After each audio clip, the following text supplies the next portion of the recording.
Hey everyone, noticing choppy playback or weird sync issues in CapCut? Yeah, that usually means you've got a frame rate mismatch.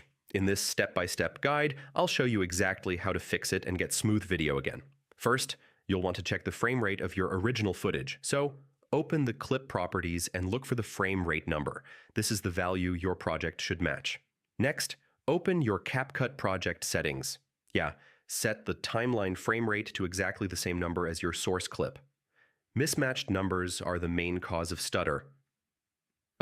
If the problem continues, your video may be using variable frame rate. This is common with phone recordings. Convert the clip to constant frame rate using a converter, then re-import it into CapCut. Now export your video.